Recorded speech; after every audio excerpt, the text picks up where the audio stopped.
Understanding Our Planet to Benefit Humankind. I'm Dr. Sri Banerjee, co-faculty for the College of Health Sciences and Public Policy, Walden University. I wanted to give you this lecture on a website, actually. So here is carbon dioxide on the left. Global warming is in the center, both of which are high. Global temperature has increased by 1.01 in degrees, and then 12.6. Let me go back.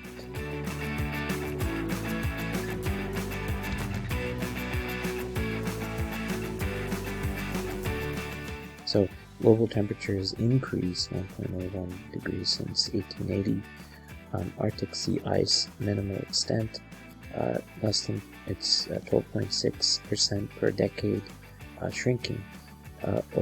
Ocean warming has increased by 337 zetajoules since 1955, and that's typical but difficult to typify. Sea level has increased in 4 inches, and then ice sheets have decreased 427 billion metric tons per year. Now, let's take a quick look at global warming. So when I click on this, I find that global temperature has been increasing. And what they show is from 1884, it has been increasing. So as you can see, as we go further, there's a global temperature increase. I'll go into 1900. And there's more global warming.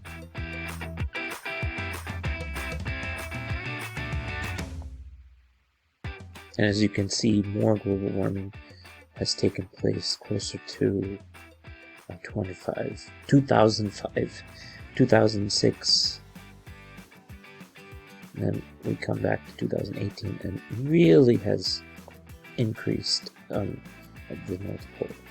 So our polar caps are getting shrinking because of this, and then ocean temperature index increases. And what happens is water has a tendency to high specific heat, so it has a tendency to not get rid of cold, and then but at the same time mainly not getting rid of heat, and so if there's no heat, then if there's heat, there's a global warming, and that changes the ice cap and everything else. The global temperature figure on the homepage dashboard shows global temperature change since 1880 compared to NASA's 1951-1980 baseline. So there's actually a global temperature dashboard, and this is the dashboard here.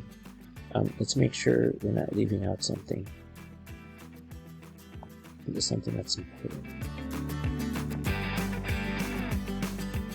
So there's some important individual work being done. The year 2020 tied with 2016 for the hottest year on record since record keeping began.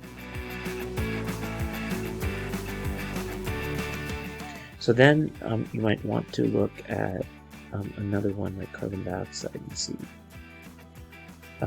what that can show. So why does ocean heat matter?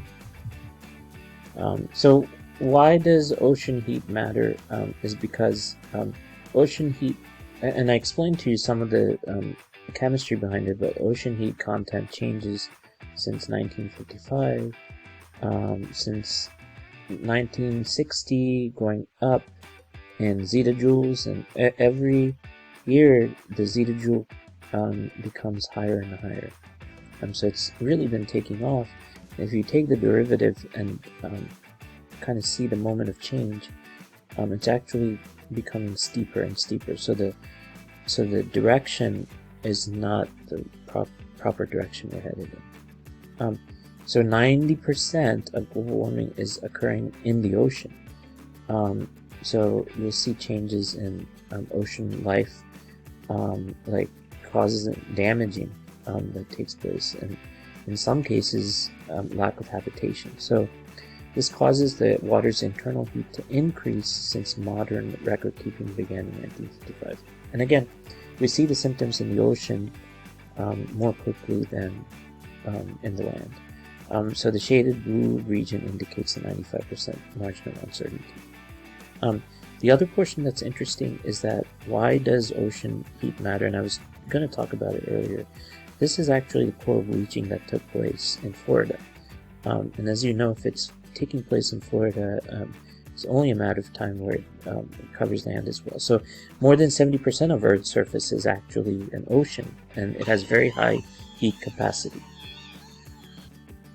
So if we look at the 90% of the warming that has occurred in recent decades due to increased greenhouse gases, and the top few meters of the ocean store as much heat as Earth's entire atmosphere. So the ocean is playing as important a role as Earth's entire atmosphere, and of course greenhouse gases don't make that easy. The effects of ocean warming are coral bleaching, thermal expansion, accelerated melting of Earth's major ice sheets, intensified hurricanes, and changes in ocean health and biochemistry. So these are the effects of global warming.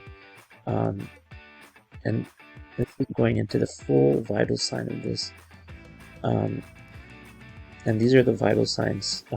The scope of this lecture, there's not enough time to this, but in another lecture I'll go over that as well.